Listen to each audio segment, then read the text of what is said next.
यदि 3 अंकों की संख्या 4x3 को दूसरी एक 3 अंकों की संख्या 984 में जोड़ने पर 4 अंकों की संख्या 13y7 प्राप्त होती है, जो कि 11 से विभाज्य होती है, तो x + y का मान कितना होगा। आपसे क्वेश्चन में कहा गया है कि कोई संख्या है और संख्या कितनी है, तो संख्या 4x3 और इसमें जो संख्या जोड़ी गई है वो कितनी है, 984 और 984 जोड़ने पर संख्या प्राप्त होती है वह संख्या है 13y7 और फिर कह रहा है कि ये जो संख्या है ये 11 से विभाजित है। कौन सी संख्या है, 13y7 जो है 11 से विभाजित है और 11 से विभाजित होने का नियम क्या है कि ये इन पदों का जो गुण योग है वो इनके बराबर हो या फिर 0 हो। तो यहाँ से देखिए 1 + y बराबर 7 और 3 कितने हो जाएंगे, 10 हो जाएंगे। तो यहाँ से देखिए y बराबर हो जाएगा, ये प्लस का 1 है, ये इधर जाके माइनस का हो जाएगा, तो अपने पास में 9 आ जाएगा। जब y का मान कितना आ जाएगा, 9 आ जाएगा। तो देखिए वो 8 तो यहाँ पर है, तो x का मान कितना आ जाएगा, 1, क्योंकि x का मान 1 होगा तभी y का मान कितना होगा, 9 हो सकता है। अपने क्वेश्चन में पूछा गया है कि x + y का मान कितना होगा, तो x का मान 1 आ गया और y का मान 9 आ गया, तो कितना हो जाएगा, 10। x + y का मान कितना हो जाएगा, 10।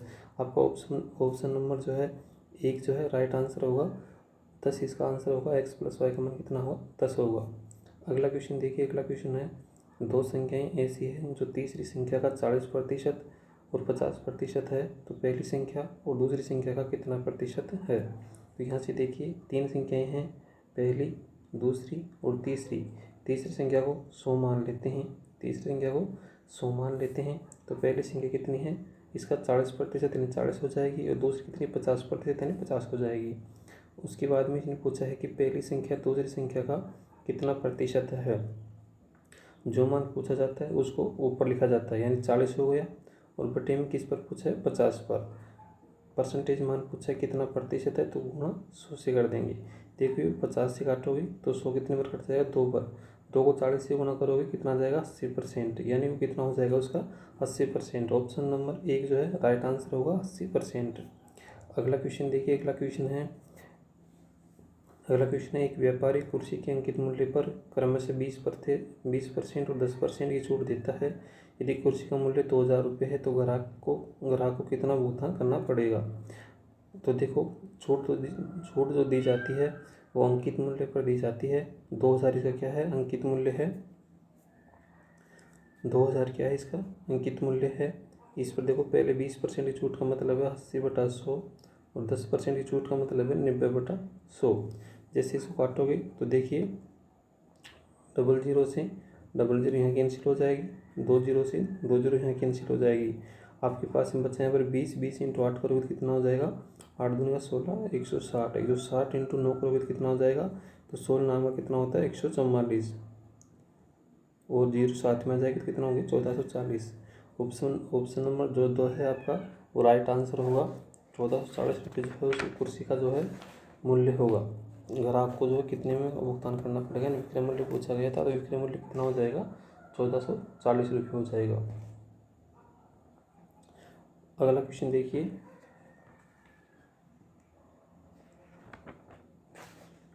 अगला क्वेश्चन है, गणेश और राजेश की आयु क्रमशः 8:7 के अनुपात में है और उनकी आयु का योगफल 90 वर्ष है, तो 4 वर्ष बाद उनकी आयु कितनी होगी। देखिए गणेश है, 1 है राजेश, इनकी आयु का अनुपात दे रखा है 8:7, 8:7 दे रखा है और योग बता रखा कितना, यानी दोनों का जो योग बता रखा कितना बता रखा है 90 वर्ष, 90 वर्ष। तो देखो 8 और 15, 8 और 7 कितना हो गए 15। इसके साथ में अपना x मान लेते हैं, इसके साथ में x मान लेते हैं, तो कितने हो गए 15x। 15x का मतलब कितना है 90, तो x का मान कितना आ गया, यहाँ से 15 चक्की 90, x का मान कितना आ गया 6 आ गया। इसके बाद में देखिए 8 का मान कितना हो जाएगा, तो 8 का मान हो जाएगा 8 चक्का 48 और 7 का मान कितना हो जाएगा 7 चक्का 42।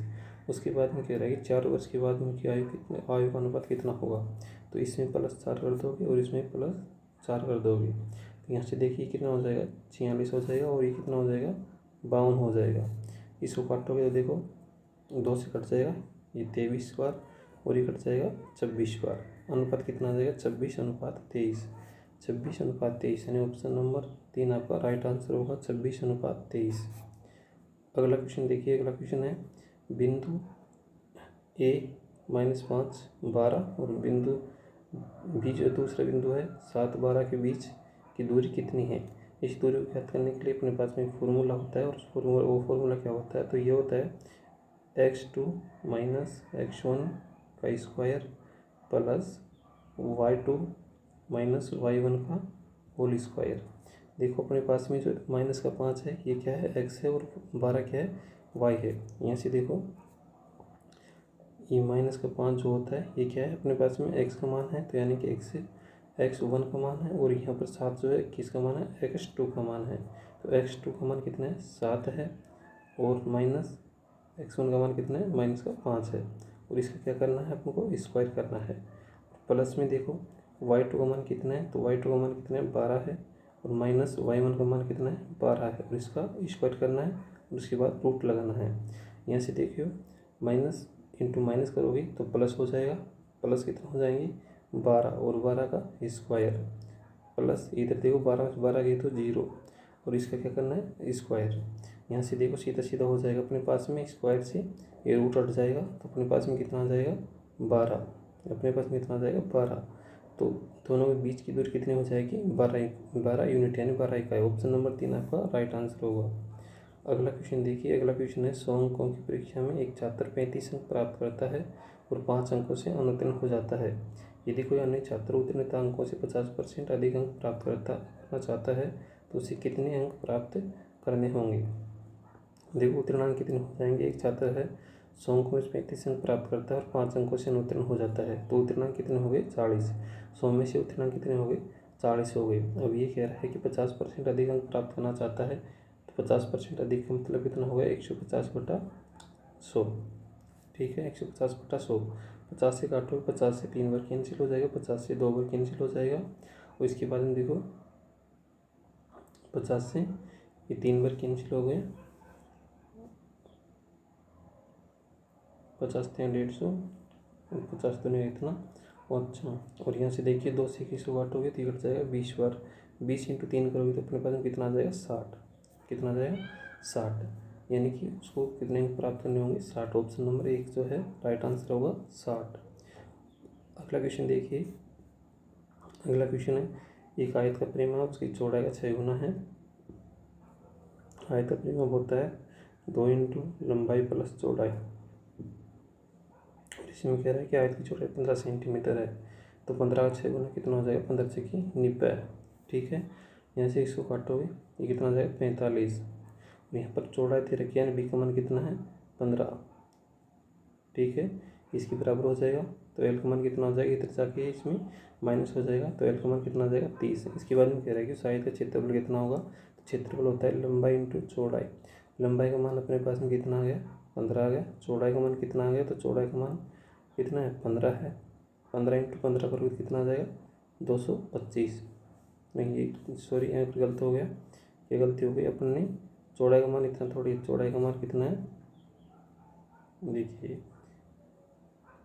चौड़ाई का मान कितना है, 30 है। चौड़ाई का मान कितना है, 30 है। 30 × 15 करोगे कितना हो जाएगा, 15 × 45 450। ऑप्शन नंबर कौन सा है, 450। ऑप्शन नंबर ए जो है आपका राइट आंसर होगा, 450 सेंटीमीटर स्क्वायर। अगला क्वेश्चन देखिए, अगला क्वेश्चन है 2 बेलनों के आधार की त्रिज्याओं का अनुपात दे रखा है 2:3, उनकी ऊंचाई का अनुपात 5:3 है, उनके आयतनों का अनुपात कितना होगा। तो देखो आयतन क्या होता है बेलन का, πr² h अनुपात πr² h है ना। तो देखो यहाँ से पाई कैंसिल, r² का मान यहाँ से कितना हो जाएगा, 4, ऊंचाई कितनी है, 5, अनुपात यहाँ से देखिए r का मान कितना है, 3, 3 9 इंटू h का मान कितना है, 3। यहाँ से देखो कितना हो जाएगा, 9 × 27, और यहाँ से 5 को 20, यानी कितना हो जाएगा, 20:27। कौन सा ऑप्शन नंबर आपका 20:27। ऑप्शन नंबर 2 आपका राइट आंसर होगा, 20:27। अगला क्वेश्चन देखिए, मिश्रण में दूध और पानी का संबंधित अनुपात 4:3 है। यदि इस मिश्रण में 6 लीटर पानी मिलाया जाता है तो दूध और पानी का संबंधित अनुपात 8:7 हो जाता है, तो मूल मिश्रण में दूध की मात्रा क्या थी। तो देखिए सबसे पहले दे रखा है मिश्रण में दूध और पानी का अनुपात, और कितना दे रखा है, 4:3, 4:3 दे रखा है। उसके बाद में कह रहा है कि 6 लीटर मिलाने पर 8:7 हो जाता है कि 6 लीटर क्या मिला रहा है मिश्रण में, इस मिश्रण में 6 लीटर पानी मिलाया जाता है। तो पानी मिलाया जाता है तो दूध की मात्रा कांस्टेंट होनी चाहिए। जब दूध की मात्रा कांस्टेंट होनी चाहिए तो अपन क्या करेंगे, देखिए यहाँ पर दूध की मात्रा 8 है, तो यहाँ दूध की मात्रा 8 बनाने के लिए 2 से गुणा करेंगे, तो यहाँ भी इसको 2 से गुणा हो जाएगा, तब यहाँ मान कितना हो गया 6। 6 से यहाँ कितना हो रहा है पानी 7, यानी कितना बढ़ रहा है 1 यूनिट, और यहाँ पर 1 यूनिट का मान कितना दे रखा है 6। अपन को मान पूछा है मूल मान अपने पास में कितना हुआ यहाँ पर 8, मूल मान कितना हो गया 8, तो 1 यूनिट का मान 6 है, तो 8 यूनिट का मान कितना हो जाएगा 8 से 48, तो मूल मान कितना हो जाएगा 48 लीटर। ऑप्शन नंबर 3 जो आपका राइट आंसर होगा 48 लीटर। अगला क्वेश्चन देखिए, अगला क्वेश्चन है एक तार एक वर्ग के रूप में है जिसकी भुजा 66 सेंटीमीटर है। यदि इसे वर्ग के रूप में मोड़ा जाए तो वर्ग की त्रिज्या कितनी होगी। देखिए वर्ग का परिमाप निकालेंगे तो कितना हो जाएगा 66 × 4 यानी कि 264। ये वर्ग क्या हो गया परिमाप हो गया, ठीक है। तो वर्ग का परिमाप किसके बराबर होगा, इधर परिधि के बराबर होगा। परिधि होती है 2πr, 2πr का मान कितना हो जाएगा 264। इसको हल करोगे तो देखो 2 × 22/7 × r, आर का मान अपन से पूछा गया, ये हो जाएगा 264। यहाँ से देखिए 200 काटोगे, 2 से 100 काटोगे तो कट जाएगा कितने बार 1 3 और 2 132 बार। उसके बाद में आप इसको 11 से काटोगे तो 11 दूनी का 22, और 11 से काटोगे तो 11 × 11 और 11 दूनी का 22। फिर 2 से 100 काटोगे कितने बार 6 बार। नीचे कितना 7 उधर जाएगा गुना हो जाएगा, आर का मान कितना हो जाएगा 7 × 42। ऑप्शन नंबर आप कौन सा है, ऑप्शन नंबर ए आपका राइट आंसर होगा 42।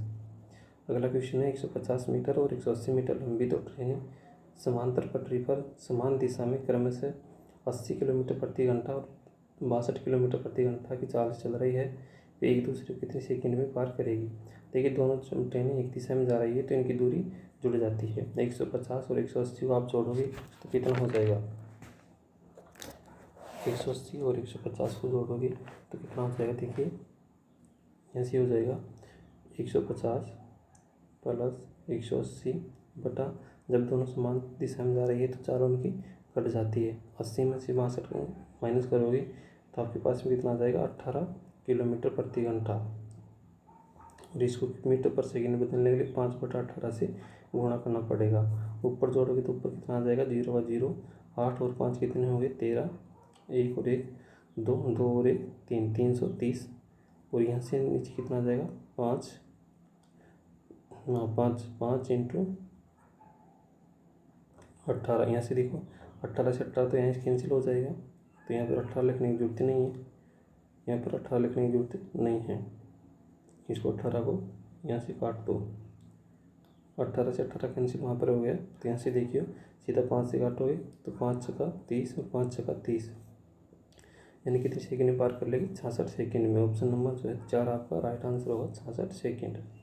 अगला क्वेश्चन देखिए, अगला क्वेश्चन है एक दीवार से सटी हुई सीढ़ी का उन्नयन कोण 60 डिग्री है।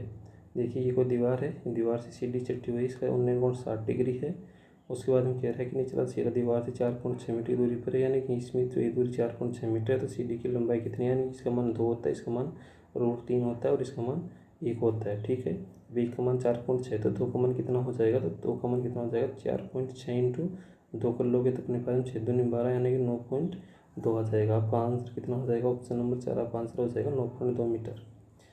अगला क्वेश्चन देखिए, अगला क्वेश्चन है ए एक काम 4 घंटे में कर सकता है, ए काम 4 घंटे में कर सकता है, बी और सी मिलकर 3 घंटे में कर सकते हैं, बी और सी मिलकर के 3 घंटे में कर सकते हैं, और ए और सी मिलकर के 2 घंटे में उस काम को कर सकते हैं। तो इनका एलसीएम लोगे 12, इनका एलसीएम आ जाएगा। क्षमता देखें तो इसकी 4 थी 12, इसकी 4 और इसकी कितनी आ जाएगी 6। जब ए की क्षमता 3 है, ए की क्षमता 3 है, तो देखो सी की क्षमता कितनी आ जाएगी 3 आ जाएगी। जब सी की क्षमता 3 है तो इनकी टोटल बी और सी की क्षमता कितनी 4 है, तो ए की क्षमता जब 3 है तो बी की क्षमता कितनी हो जाएगी 1 हो जाएगी, बी की क्षमता कितनी हो जाएगी 1 हो जाएगी। तो कह रहा है कि बी उस काम को अकेले कितने दिन में कर सकता है, टोटल काम कितना है, इसकी क्षमता कितनी है, एफिशिएंसी 1 है, तो एक की क्षमता से 12 काम कितने दिन में कर देगा 12 दिन में। ऑप्शन नंबर 3 आपका राइट आंसर होगा 12 घंटे, दिन नहीं है तो घंटे है, तो ये कितना हो जाएगा 12 घंटे हो जाएगा। अगला क्वेश्चन देखिए, ए और बी की मासिक आय का अनुपात दे रखा 4:3, ए और बी की मासिक आय का अनुपात दे रखा है 4:3, प्रत्येक 600 रुपये बचाता है। यदि उनके द्वारा की गई v का अनुपात 3:2 है तो b की मासिक आय कितनी होगी। देखो ये तो इनकी इनकम की बात कर रहा है और इनका जो खर्चा किस अनुपात में है तो यह 3:2 के अनुपात में है। देखो यहाँ से इसको साफ लिखो एक बार। ये तीनों खर्च हो गया, खर्च की बात नहीं, खर्च कितना हो गया 3:2 के अनुपात में। ठीक है, 4 की इनकम में 3 खर्च कर रहा है, बचत कितने की 1 की। 3 की इनकम में 2 खर्च कर रहा है तो बचत कितने की 1 की। तो किस अनुपात में बचत कर रहे हैं, बचत कर रहे हैं 1:1 के अनुपात में। ये कह रहा है कि 600 रुपये बचाता है, दोनों में से प्रति 600 रुपये बचाता है, यानी 1 यूनिट का मान कितना है 600 रुपये। पूछा क्या इसमें बी की मासिक आय, बी की मासिक आय कितनी होगी, 1 यूनिट का मान 600 रुपये, 3 यूनिट का मान कितना हो जाएगा 1800 रुपये। ऑप्शन नंबर ए आपका राइट आंसर होगा 1800 रुपये। अगला क्वेश्चन देखिए, नीना ने देखा कि एक निश्चित मूलधन 4 वर्ष में 20% वार्षिक साधारण ब्याज दर 36,000 रुपये हो जाता है तो मूलधन कितना होगा। मूलधन कितना होगा तो देखिए कोई पी मूलधन है 4 वर्ष में और 20% की दर से कितना हो जाता है 36,000 रुपये। मैंने पी क्यों ऐड किया है इसमें, क्योंकि यहाँ तक का जो मान है ये क्या देता है अपने को साधारण ब्याज, और साधारण ब्याज में आप मूलधनों जोड़ोगे जब आपके पास में मिश्रधन प्राप्त होगा, और ये अपने पास में वैल्यू किसकी दे रखी है, मिश्रधन दे रखी है। तो यहाँ से देखिए 1 0 से 1 0 काट दोगे तो अपने पास में कितना आ गया 8p/10 प्लस p बराबर 36,000। ठीक है, इसको हल करोगे तो अपने पास में आ जाएगा 18p बराबर 36,000 इंटू 10। यहाँ से देखिए 18 से इसको काटोगे, 18 दूना 36, तो पी का मान कितना आ जाएगा अपने पास में 20,000। पी का मान कितना आ जाएगा 20,000। ऑप्शन नंबर ए आपका राइट आंसर होगा 20,000। अगला क्वेश्चन देखिए। अच्छा चलो आगे सेशन में इतने क्वेश्चन है, इतने क्वेश्चन है पूरे हो गई। तो ये थे कुछ इंपॉर्टेंट क्वेश्चन।